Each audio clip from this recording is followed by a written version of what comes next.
अस्सलामुअलैकुम प्यारे बच्चों। आज की हमारी कहानी का नाम है लालच बुरी बला है। किसी वक्त की बात है, किसी जंगल में एक कुत्ता इधर उधर खाने की तलाश में घूम रहा होता है। वो बहुत ज्यादा भूखा होता है, मगर रास्ते में उसे खाना ढूंढते ढूंढते एक हड्डी पड़ी हुई मिलती है।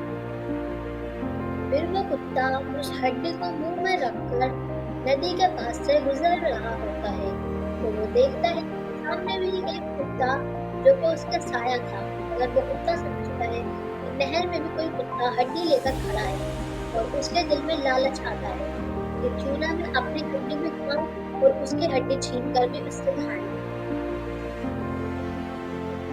जैसे ही वो कुत्ता हड्डी छीनने के लिए आगे बढ़ता है और उसकी हड्डी जल्दी से नदी में डूब जाती है और उसके हाथ न ये वाली हड्डी आती है और ना जो इसको साए में एक कुत्ते के पास लगी रखी थी वो ना वो हड्डी। ये कुत्ता बहुत ज्यादा अफसोस होता है क्योंकि इसे हड्डी जो खाने के लिए नहीं मिली। इसके पास हड्डी थी मगर इसने लालच की और अपनी हड्डी को नदी में डुबा दिया।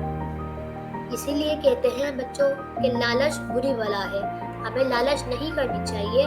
हमारे पास जितनी चीज हो हमें उसी में ही खुश रहना चाहिए, क्योंकि जो चीज हमारे नसीब में लिखी होती है वो हमें जरूर मिल जाती है।